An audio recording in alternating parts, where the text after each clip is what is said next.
Amigas y amigos del programa A Ocho Columnas, listos para conversar de nuevo con todas y todos ustedes. Nuestro invitado de hoy es un importante líder político, dirigente del partido Primero Justicia, y con él repasaremos la cosa política y algunos otros temas referidos a la situación de nuestra querida ciudad de Maracaibo. Para la presentación del programa, el periodista Rafael Ángel Andrés Galicia. Amigas y amigos del programa A Ocho Columnas, bienvenidos a una nueva edición de nuestro programa a través de nuestro canal de YouTube Rafael Galicia TV, que como siempre los invito a suscribirse, darle like y compartirlo. Estamos en televisión a través de la señal de Telecolor y estamos en radio a través de la señal de Luz Radio 102.9 FM, la voz de la Universidad del Zulia, en la dirección de la estación Elizabeth Miquilena, en la producción de Luz Radio, Gustavo y Moraima Gutiérrez. Hoy vamos a tener un programa especial. Vamos a hablar de política, sobre la crisis social, la crisis también económica que vive nuestro país, pero nos vamos a enfocar en la ciudad de Maracaibo. Para ello vamos a conversar con el abogado Rafael Ramírez Colina. Él es el coordinador del partido Primero Justicia en la ciudad de Maracaibo, también es miembro de la directiva regional de este partido. También vamos a conocer cómo está la situación dentro del partido Primero Justicia. Pero antes que todo, Rafael Ramírez Colina, bienvenido al programa Ocho Columnas. Muchas gracias por estos minutos con nosotros. Bueno, a todos los que nos sintonizan o nos ven, yo no sé cómo se dice en el argot del internet, a la gente que se conecta o a los que se conectan, supongo debe ser. Aquí estamos presentes ya listos para ver cómo podemos desarrollar esta conversación. Bueno, nos ven y nos oyen. Nos ven a través de la señal Telecolor en Canal 8 en Inter, a través de nuestro canal en YouTube, Rafael Galicia TV, y en radio estamos en Luz Radio 102.9. También la radio tiene su plataforma streaming, una cosa, tú sabes, moderna, como se conoce, y los chamos manejan más eso. Así que si me escuchan Moraima Gutiérrez o la directora, se echarán a reír, pero bueno, en la plataforma estamos, chicos, por todas partes. A ver, cuánto gusto me da saludarte. Teníamos mucho tiempo sin conversar y sin ánimo de ser irrespetuoso, porque nunca soy irrespetuoso con ninguno de mis invitados, porque para eso son mis invitados, y este es uno de los muy poquitos programas de televisión y radio donde los invitados hablan. ¿Ok? Quiero comenzar el programa preguntándote tu impresión con una noticia fresquecita, ya de hace unas horas, que la red de internet está colgando allí, y que voy a dejar que Rafael Ángel me corrija en los nombres, porque se acaba de colgar una entrevista con el nuevo encargado de negocios para Latinoamérica del gobierno de Joe Biden. El nombre, recuérdamelo ahí, Rafael Ángel, y quiero que comencemos. Juan González, fíjate, es un colombiano asesor de Biden para Latinoamérica.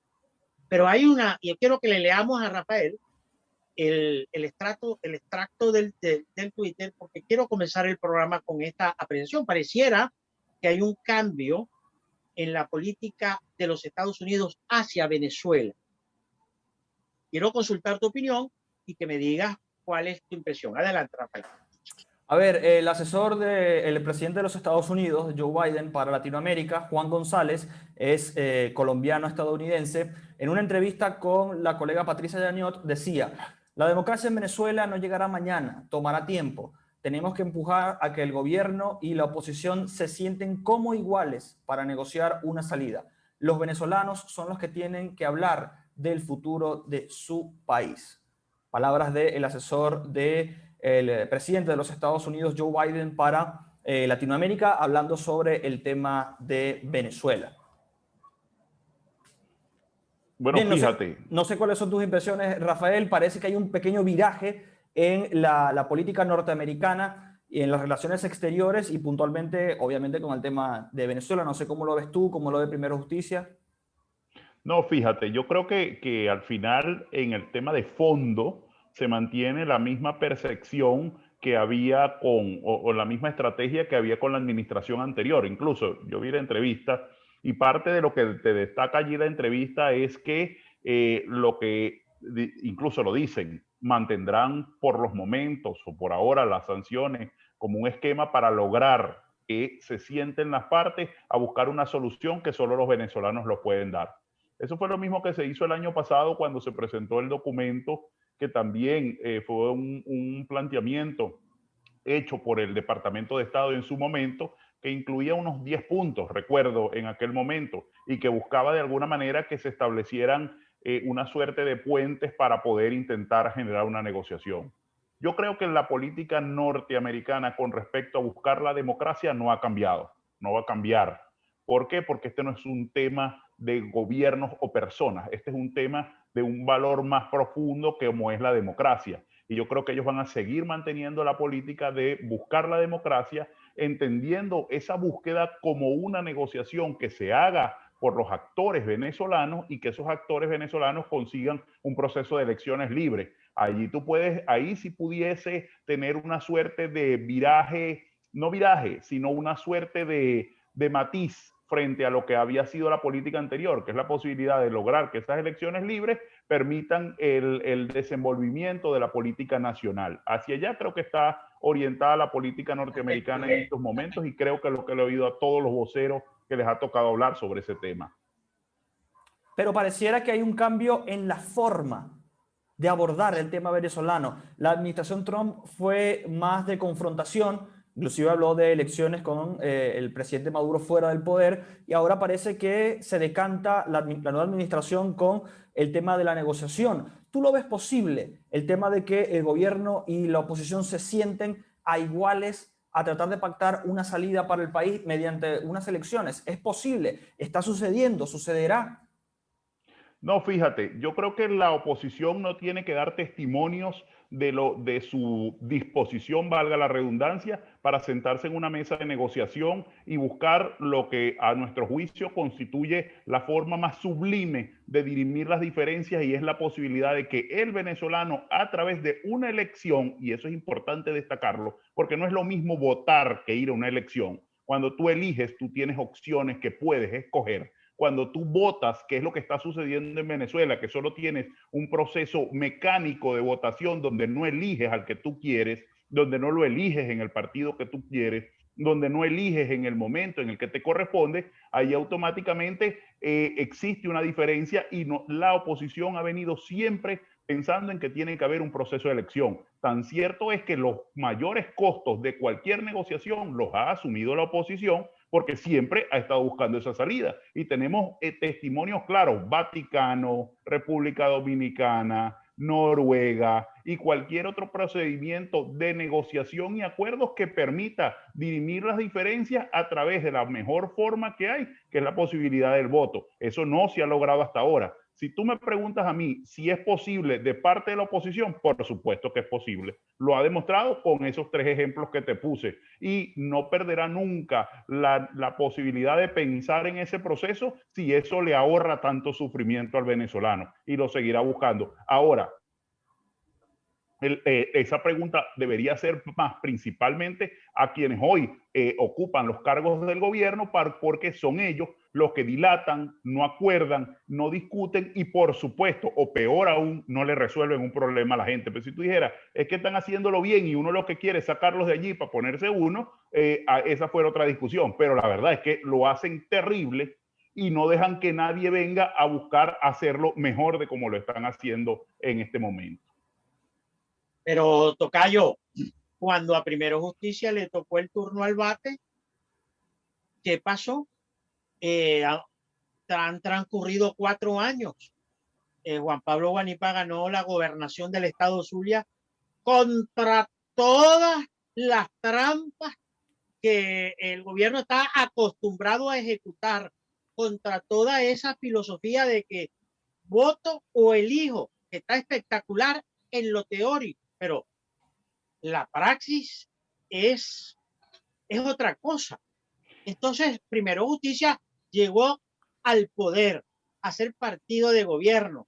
Recuerdo las comisiones de enlace, mucha gente contenta, emocionada, caramba, un joven partido con tanto esfuerzo, 15, 20, no sé cuántos años de Juan Pablo haciendo carrera política, hasta llegar a la honrosa distinción de ser gobernador electo con votos del pueblo, no puesto por Maduro, electo por votación popular, contra viento y fuego. Ojo, con todas las trampas que tú puedes allí enumerar y muchas más.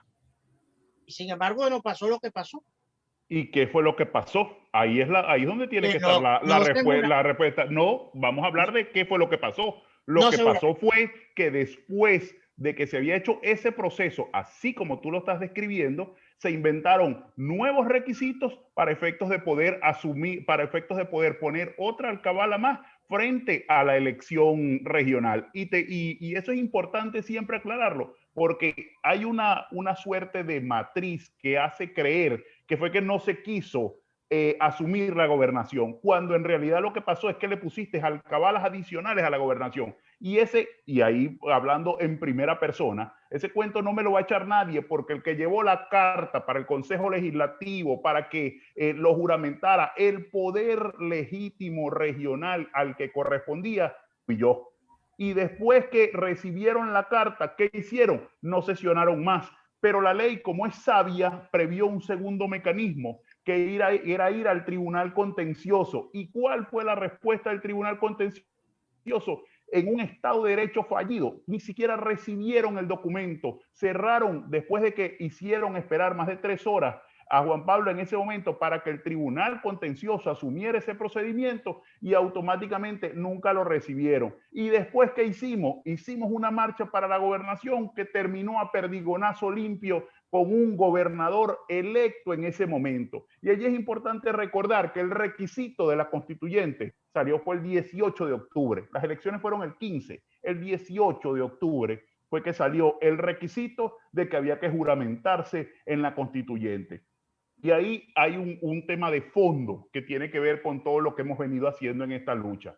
La sanción que hoy existe es producto de que la Unión Europea, en el caso del Zulia, considera que esa es una gobernación, y ahí lo demostró y lo está demostrando con la sanción que estableció en este momento. Eso significa que la violación del derecho no la hizo Juan Pablo, o no declinó, o no aceptó, o no fue. Lo que hizo fue hacer los pasos que correspondían por ley, y la gobernación fue arrebatada para efectos de la lucha política en la que nosotros estamos viviendo. Y eso siempre es bueno contextualizarlo, porque las luchas de principios no son por raticos.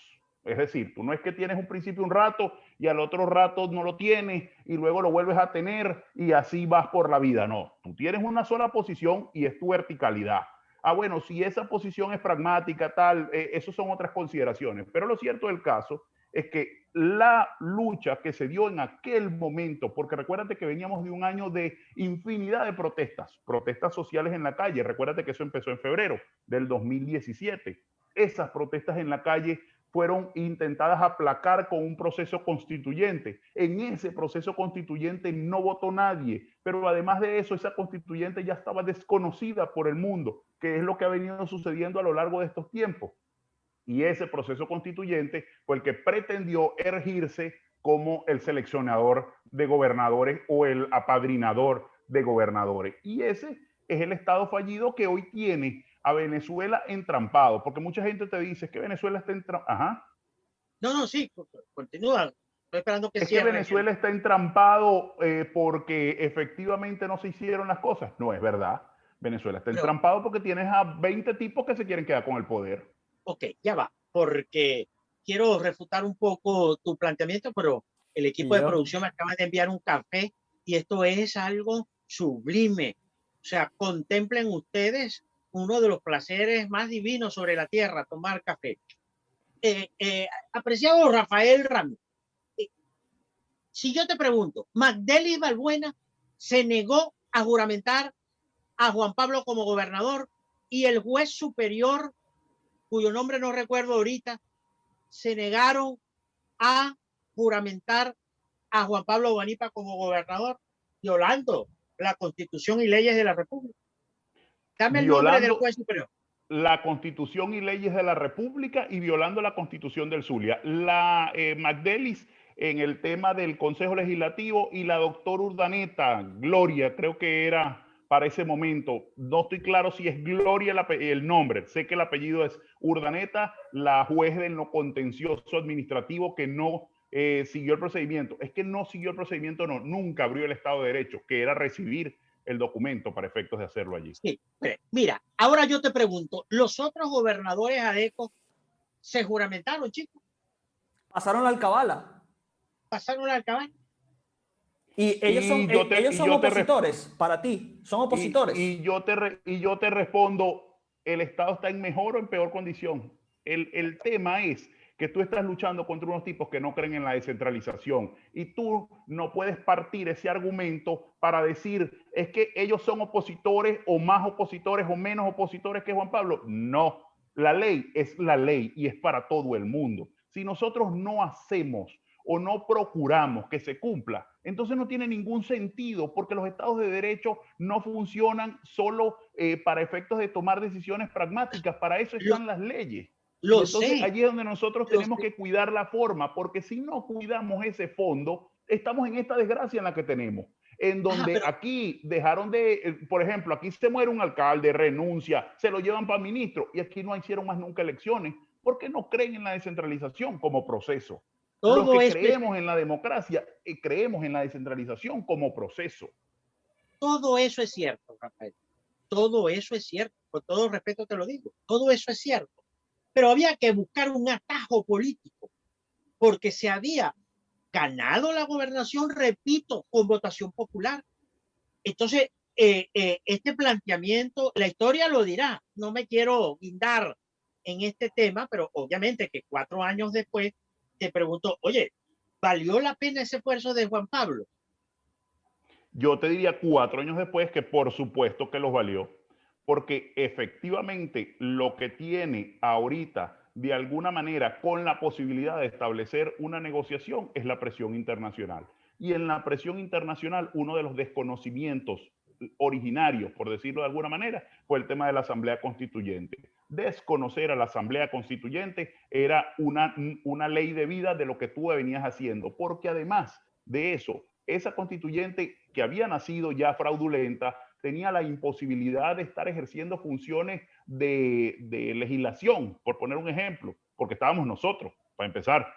Y allí automáticamente en esa violación de derechos, lo que ha podido rescatar el mundo de esa violación de derechos que se ve ayer, por ejemplo, en la Unión Europea, que siempre había sido muy cauta y siempre ha sido muy cauta con sus procesos de verificación o de revisión de las condiciones en Venezuela, es que se violan los derechos humanos y los derechos a elegir. Y esa es una forma de violar los derechos a elegir.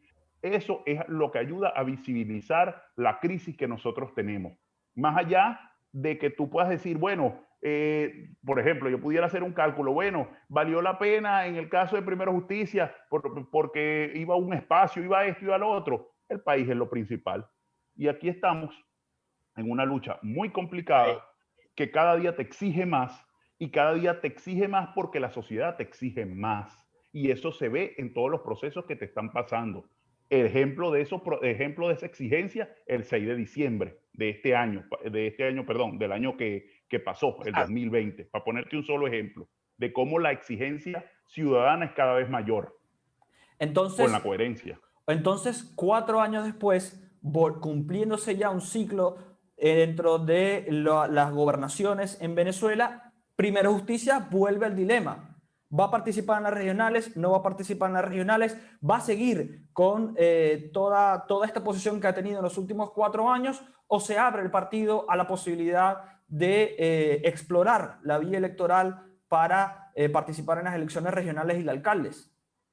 Es que Primera Justicia nunca ha estado en el dilema de la participación. Eso no es verdad. Primera Justicia está en la clara intención, porque es un partido convocado vocación de poder que cree que las elecciones son el método para que los venezolanos elijan en la vía electoral. Siempre la ha creído. Lo que tú tienes que hacer es la diferenciación clara y en este momento, para aterrizar ese punto, la diferenciación clara entre votar y elegir, que son dos cosas distintas. Esa es la primera. Y la segunda, ¿qué va primero? O sea, primero van los caballos y luego va la carreta. ¿Cuáles son los caballos? Las condiciones. Es decir, primero justicia, ¿qué tiene previsto para este año? Que haya o qué piensa que debería ser la solución para este año en materia política. Que existe una negociación seria con actores nacionales, porque obviamente son los que van a buscar la solución. Actores nacionales me refiero a los que representan a Maduro y a los que representan a la oposición.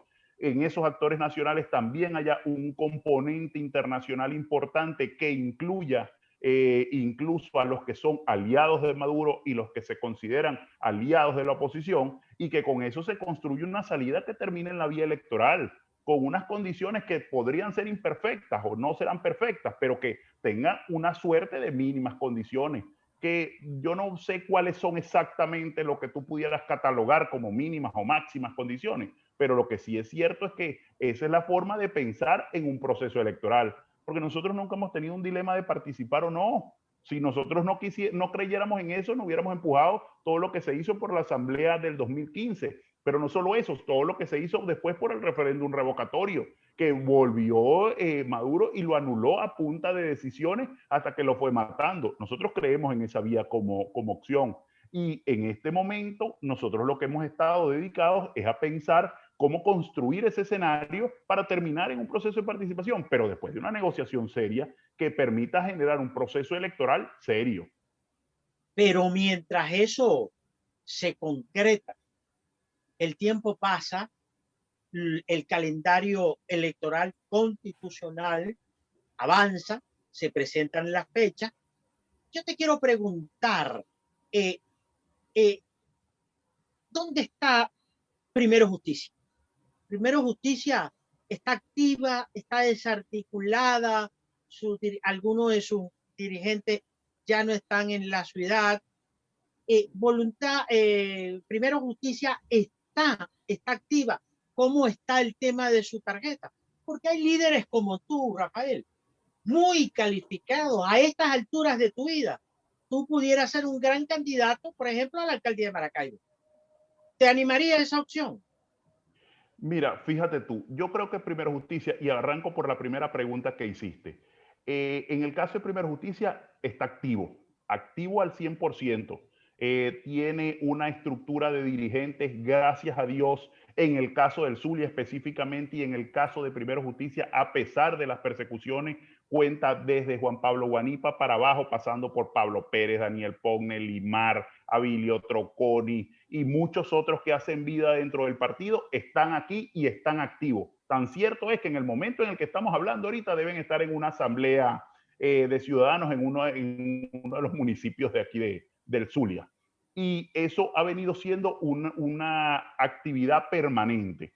Nosotros, por supuesto, que tenemos liderazgos emergentes que queremos presentar en algún proceso electoral, en algún momento que se dé la oportunidad para hacerlo, porque esos liderazgos emergentes los hemos venido construyendo con las uñas, con formación, con acompañamiento social, con calle, y esos liderazgos además están allí presentes, no solo en Maracaibo, sino en el resto de los municipios foráneos, y por supuesto que mostrar esos liderazgos emergentes en un espacio de poder que te permita decirle a la gente que lo puedes hacer distinto y mejor, siempre va a ser una opción y siempre lo vamos a tener nosotros como un pensamiento que no deja de ocuparnos, porque al final todo el que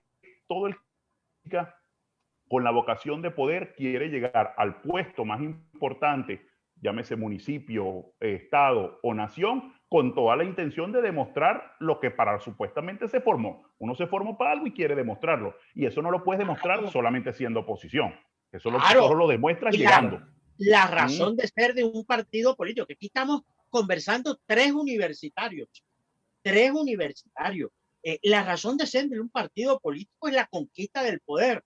Es que siento en mi mente las clases de Arcadio Delgado, de Herman Pexol, hablando sobre la teoría del poder. Por eso yo me mortifico cuando converso y con líderes emergentes, pero no me contestaste la pregunta sobre la posibilidad de tu opción a la alcaldía de Maracaibo. Mira, nosotros estamos haciendo un trabajo en Maracaibo. Nosotros estamos haciendo un trabajo acompañando a la gente.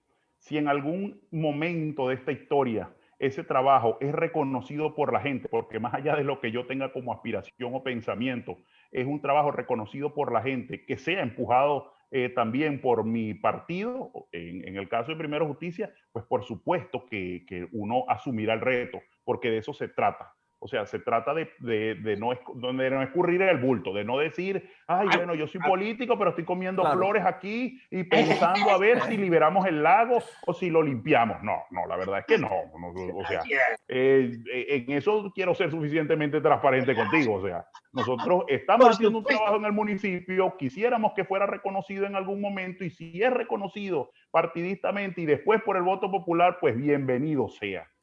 El problema es que no estamos allí todavía. Eso es la verdad de la discusión, al menos hasta ahorita. Bien, amigos del programa 8 Columnas, estamos conversando con Rafael Ramírez Colina. Él es coordinador de Primera Justicia en la ciudad de Maracaibo. Vamos a una pausa y al retorno cerramos nuestra conversación. Ya venimos.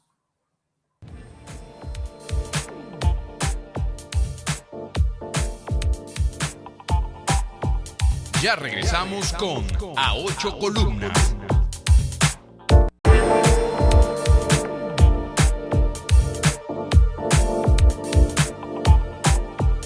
Continuamos con A 8 Columnas.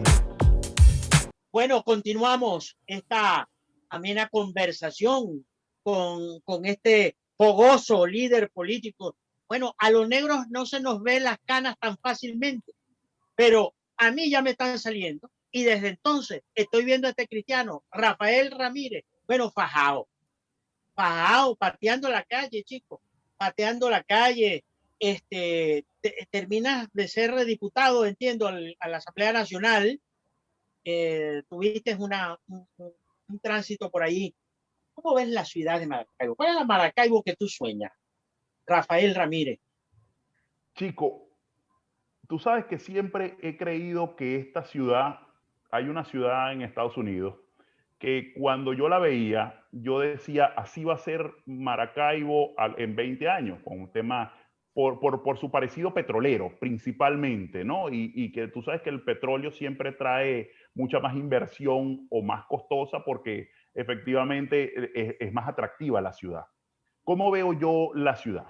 Principalmente creo que es una ciudad que debería tener todos los servicios públicos funcionando bien. ¿Y qué significa funcionando bien? Que tú tengas previsiones del servicio público de acuerdo al crecimiento de tu población.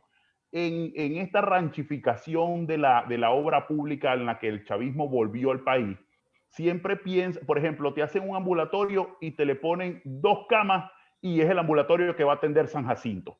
Y tú dices, pero bueno, ¿quién va a caber 2 camas en un ambulatorio en San Jacinto donde hay 100,000 habitantes? Por poner un ejemplo. Entonces, yo creo que tienen que ser como varias cosas en su conjunto. Una proyección de servicios públicos que permitan no solo atender a los que están, sino a los que vienen.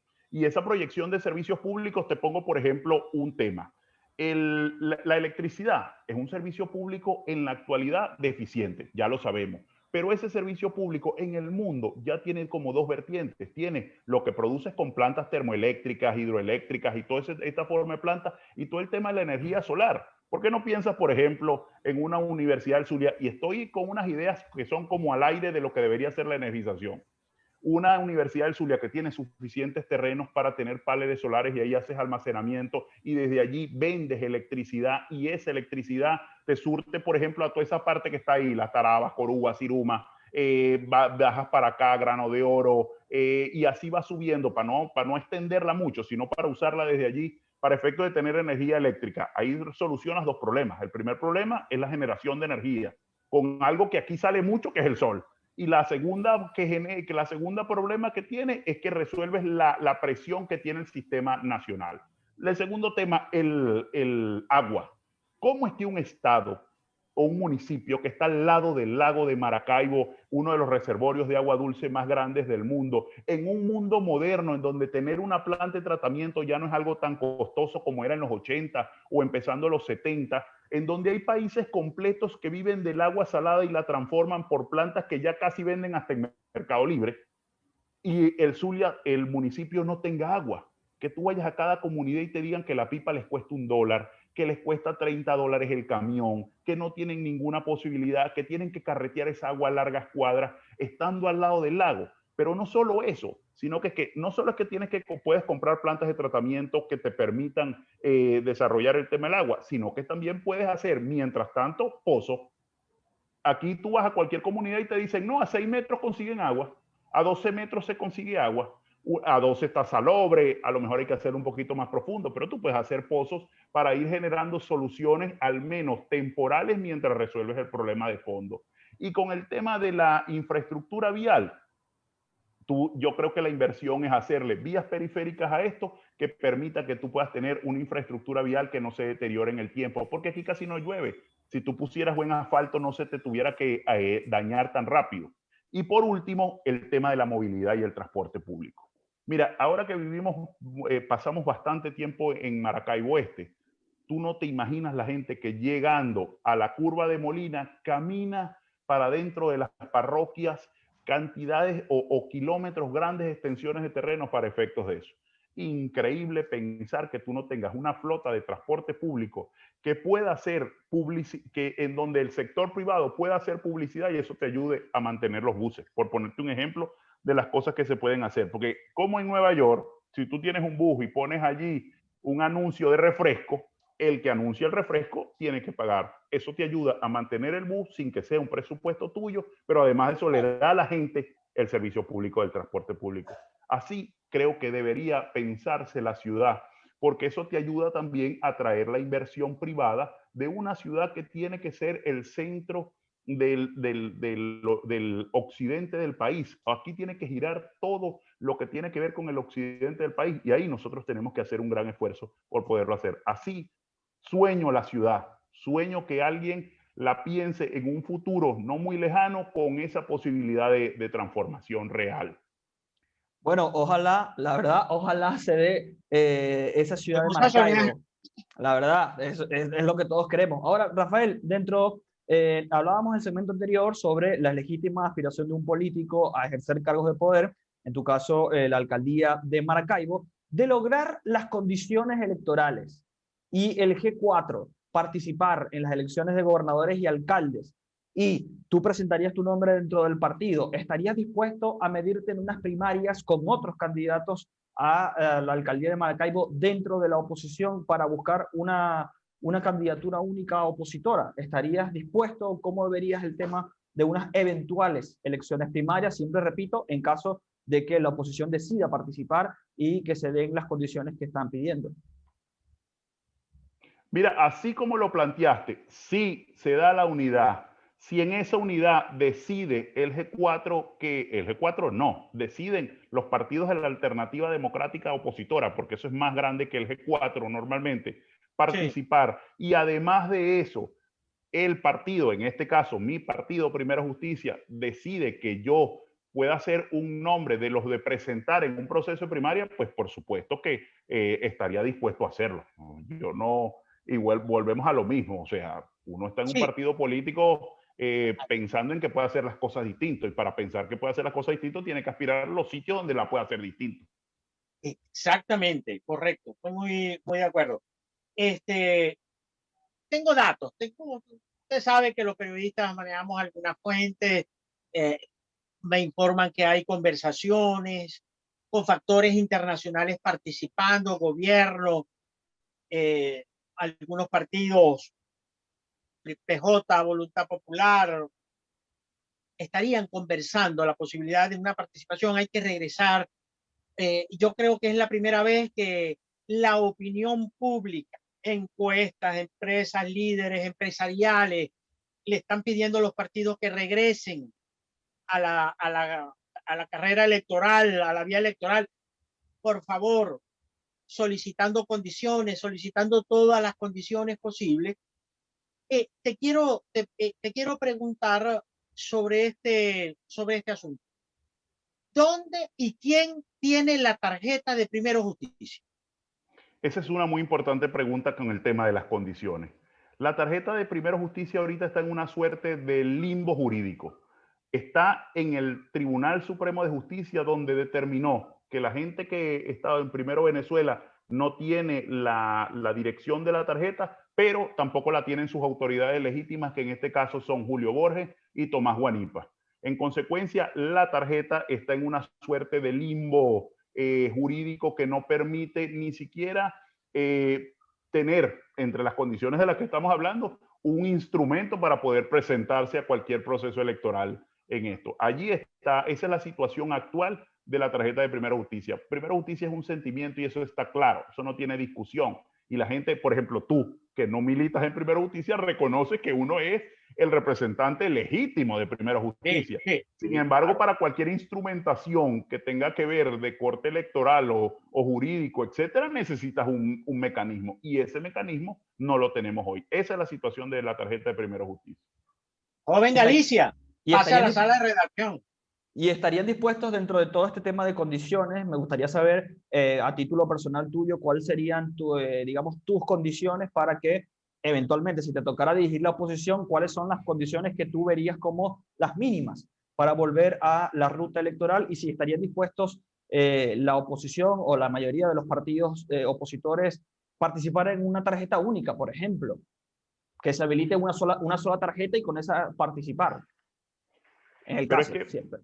Fíjate, empiezo por la última pregunta. La tarjeta, nosotros somos los promotores de la tarjeta única, esa famosa canción que nos llevó a la Asamblea Nacional, abajo a la izquierda, la de la manito, es una propuesta de la Alternativa Democrática para que la gente consiguiera un instrumento. Esa fue la tarjeta y ha sido la tarjeta, incluso por encima del PSUV, más votada de todos los tiempos.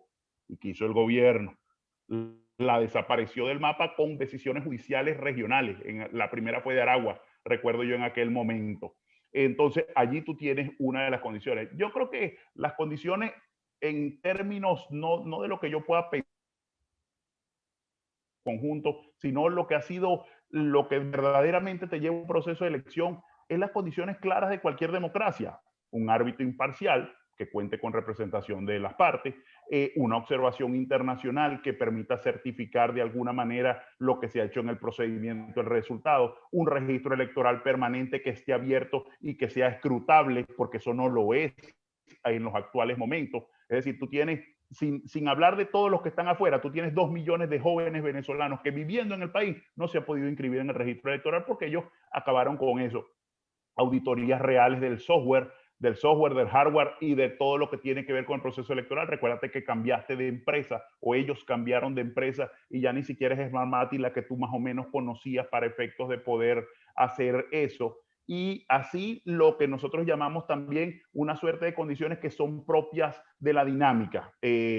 Los miembros de mesa no pueden ser miembros provisionales, como los llaman ellos, accidentales, que es con la figura que usan. No puede ser que el representante del centro de votación sea un miembro del PSUV. No puede ser que el Plan República gestione o dirija el proceso electoral. Este es un proceso de civiles donde ellos solo tienen guardia y resguardo. No puede ser, te estoy hablando de las cosas que deberían cambiarse dentro de la dinámica. No puede ser posible que además de todo eso tengas migraciones, por ejemplo, siendo el último caso palpable la de Maduro, que en la mañana del día de las elecciones amaneció votando en otro centro. Esas migraciones son impensables en cualquier democracia medianamente sana. No es que estoy hablando de las perfectas o de las buenas, no, estoy hablando de las medianamente sanas. Esas cosas son las cosas que tú tienes que revisar dentro del proceso. Me deben faltar cosas por revisar, pero allí tú tienes un conjunto de cosas que te garantizan una participación en donde no votes, sino que elijas. Y eso siempre va a ser mi premisa. Nosotros queremos elegir, no votar. Votar es un mecanismo. Elegir es la verdadera democracia. Y eso es lo que hace la gente en los países democráticos, elige. Yo quiero elegir a Galicia porque me cae bien, porque es negrito, porque es chiquito, por lo que sea. Automáticamente, por ese porque voy a elegir. No es que Galicia no tiene tarjeta, está inhabilitado como candidato, no se puede presentar y entonces yo tengo que presentar a Iris Chacón, a usar un nombre que no está ni siquiera aquí. Pero bueno, yo no quiero votar por Iris Chacón, yo quiero votar por Galicia. Eso es las cosas que tú tienes que buscar en un proceso electoral. Bueno, es una dicotomía complicada y no me quiero ir contigo a las catacumbas del análisis político en la dicotomía votar y elegir. Ojalá que los partidos políticos decidan retomar la ruta electoral, pues que pueda existir algún acuerdo. Rafael Ramírez, dirigente de Primero Justicia, te pregunto, ¿dónde está Guanipa? ¿Qué está Ahorita, haciendo Guanipa? Que en cuando leo este, de Guanipa anda por allá, anda por acá y no lo siento, no lo palpo. En Maracaibo, en El Moján, en Cabima. ¿Dónde está Guanipa? bueno, fíjate tú mismo me diste la agenda. Ayer, el lunes, estuvo hoy es lunes. Martes. Ayer estuvo en Mara. Martes está en San Francisco. A partir de mañana está en el sur del lago. Estuvo acompañándonos en todas las asambleas que hicimos en Maracaibo, en Antonio Borjas. La semana pasada me acompañó a mí en Antonio Borjas, en Cecilia Costa, y estuvo en varias del municipio de Maracaibo. Juan Pablo nunca va a abandonar el Zulia, porque además de eso, todos ustedes saben que Juan Pablo es un zuliano de pura cepa. Lo dice como cuando canta gaitas o cuando se sabe la historia de Rafael Urdaneta o cuando está cantando el himno del Zulia, pero además lo demuestra con su compromiso en las calles de Maracaibo y del estado Zulia. En este minuto en el que estamos hablando, debe estar en una asamblea en el municipio de San Francisco, dando el mensaje político de lucha que siempre ha venido dando a lo largo de todos estos años. Guanipa volvería a postularse. Esa es una pregunta que tienes que hacerle a él. Está bien. Adelante, Rafael Ángel Andrés. Pareciera que la oposición, Rafael, esto es una percepción que yo tengo viendo las actividades que hacen en redes sociales, la oposición parece que retoma la agenda de encuentros sociales, de visita a las parroquias, esto enmarcado, según fuentes que nos informan, que hay encuentros y conversaciones para volver y negociar unas condiciones mínimas. Muy bien, si hay factores internacionales y nacionales que están buscando una salida para lograr condiciones electorales, ¿por qué la oposición no lo ha comunicado de forma clara y mediante esto empezar a salir a recorrer las calles con un mensaje claro de lo que se está haciendo a nivel internacional y nacional para lograr un objetivo, que son condiciones electorales para participar en unas elecciones regionales y los distintos liderazgos regionales y municipales? En el caso de tu liderazgo en Maracaibo, de Guanipa en el Zulia, o de Carlos Ocariz en Miranda, o de cualquier otro liderazgo en toda Venezuela, salir a las calles diciendo a la gente, estamos haciendo esto para lograr esto con el objetivo de terminar en esto. Porque pareciera que la oposición no termina de dar su mensaje de forma clara. Esa es mi percepción, yo puedo estar equivocado, no sé cómo lo ves tú. No, fíjate, yo lo que creo es que no es que tenemos un problema de percepción clara, yo lo que creo es que no tenemos espacios para difundir nuestro mensaje. Eso mismo que dijiste tú, es lo que estamos intentando hacer y es lo que vamos a hacer en lo que aquí se ha conocido mundialmente como el Radio Bemba. Eso es lo que le vamos a ir a decir, eso es lo que le estamos yendo a decir a la gente en todos lados. Mire, nosotros estamos buscando una negociación seria, que esa negociación seria consiga condiciones y que con esas condiciones pues tú piensas o participas en la vía electoral. Ese mismo Radio Bemba y con esa claridad de mensaje es que nosotros lo estamos diciendo. Bueno, seguramente faltará una suerte de comunicado nacional, que tampoco ve mucha gente, porque es que el problema es que no hay comunicados, pero si los hacen tampoco es que los leen mucho. En fin, lo que sí es cierto es que la transmisión o lo que nosotros estamos llevando como mensaje es, primero, que el objetivo tiene que estar claro. El objetivo es cambiar la realidad de este país, la realidad política. Y para cambiar la realidad política, el principal problema de la realidad política es Maduro. Más allá de que tú veas cómo lo vas a cambiar, eso te conduce a lo segundo, que es generar una negociación seria donde, terminando un proceso de condiciones, vayas a un proceso electoral que sea viable para todos o reconocido para todos, los nacionales y los internacionales, y que en ese proceso dirimas tus diferencias políticas. Eso es lo que estamos haciendo en cada una de las parroquias y de los mensajes, y eso es lo que vamos llevando. Pero este no es ahorita no es una de las únicas tareas. La otra es el acompañamiento social, porque la crisis es profunda, la crisis es grave. Cuando tú llegas a esas comunidades, tú encuentras gente que tiene 2 días, que no ha comido nada y que sabe que tú no eres la solución de ese momento, pero que bueno, que un desayuno cuando tú lo llevas socialmente, por lo menos le permite garantizarle esa comida de esa mañana. O cuando tú le das la pipa, como te dice la gente, bueno, esta pipa me permite no gastar el dólar en la pipa, sino gastarlo en una harina pan o en algo para efectos de comer. Esa es la segunda tarea que creo que es tan importante como la de dar el mensaje político, porque la necesidad en este país, aunque no parezca, es abrumadora, es brutal. Y allí es donde yo creo que el dirigente político debería enfocar sus esfuerzos y que en ese enfoque de esfuerzos puedas hablarle a la gente de la discusión política y de cómo solucionar el problema para mejorar esa calidad de vida. ¿Sabes por qué te lo pregunto? Porque le leí unas declaraciones a Juan Guaidó casi descartando una participación opositora en las elecciones regionales. Entonces hay una contradicción. Juan Guaidó declara que casi están descartadas las elecciones regionales o la participación opositora en estas elecciones, pero están sentados con factores internacionales y nacionales tratando de llegar a un acuerdo. Entonces, la gente, dentro de los pocos espacios que ustedes tienen para comunicar, a mi parecer, no se está siendo claro con lo que se está buscando dentro del mundo opositor. Y eso genera confusión en una sociedad opositora, como se lo escuché a Pablo Pérez en una conversación, de un voto opositor que es emocionalmente frágil y que ante cualquier dilema simplemente descarta rápidamente la vía electoral.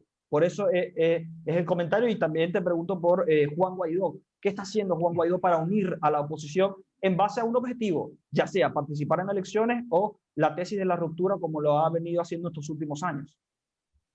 No, fíjate, Juan ha venido desempeñando un rol dentro de la comisión delegada y la Asamblea Nacional que ha sido el de vincular a la oposición con la comunidad internacional y automáticamente asumir la conducción de las cosas que se estaban haciendo en el plano, ser ese canal, ese interlocutor directo entre lo que es la institucionalidad de la Asamblea y lo que era la comunidad o lo que es la comunidad internacional. Y ha seguido en la calle manifestando exactamente lo mismo.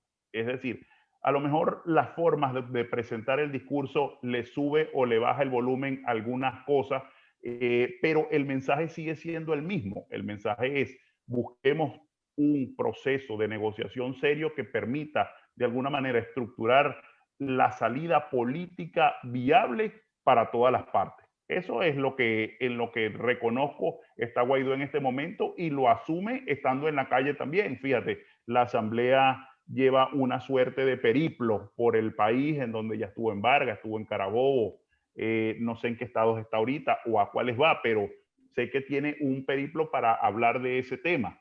Y esas son las cosas que se están haciendo.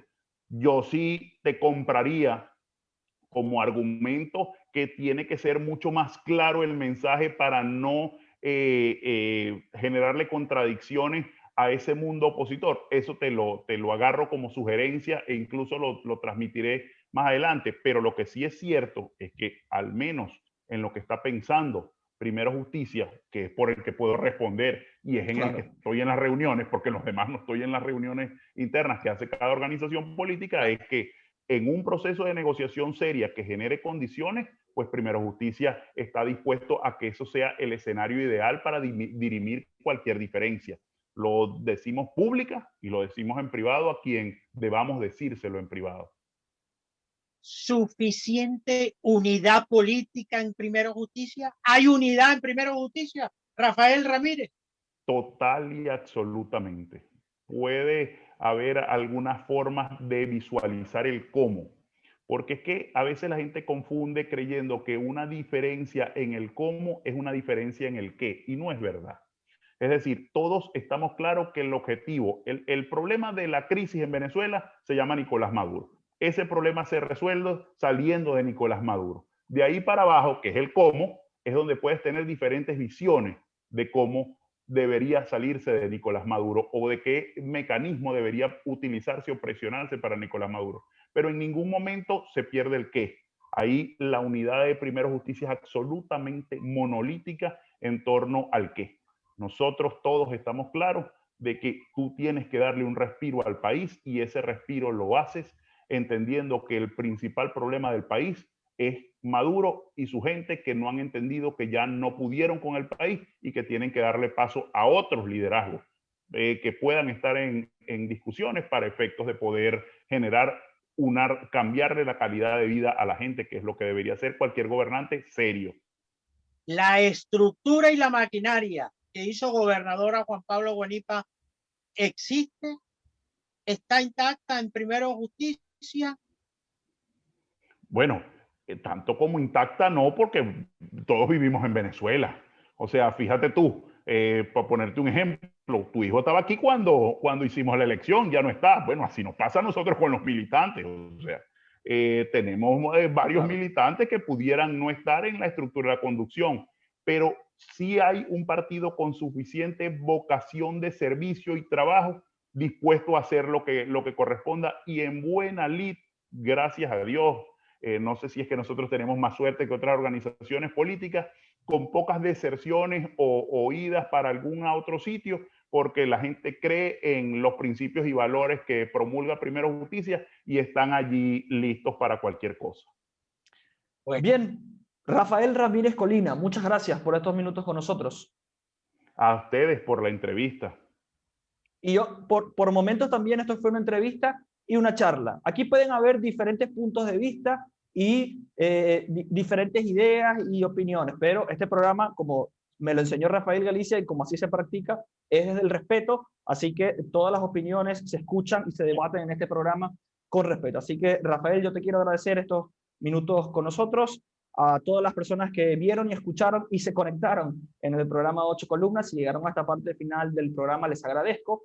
Los invito a suscribirse, darle like y compartir nuestro canal de YouTube Rafael Galicia TV, donde va a poder ver este programa y todos los del nuevo ciclo de A8 columnas. Que nos vean a través de Telecolor, en televisión convencional, en radio, a través de Luz Radio 102.9 FM, nos va a poder escuchar a través de la web luzradio1029fm.com y también a través de nuestros portales aliados que los vieron a lo largo de todo el programa con todas las noticias que nos dejó esta conversación con Rafael Ramírez Colina, coordinador de Primero Justicia en el municipio Maracaibo. Y les recuerdo, amigos, ¿dónde está la noticia? Está Galicia. Más vale creer en Dios que en hombres poderosos. El Señor bendiga sin límites al pueblo zuliano. Amén. Gracias, tocayo.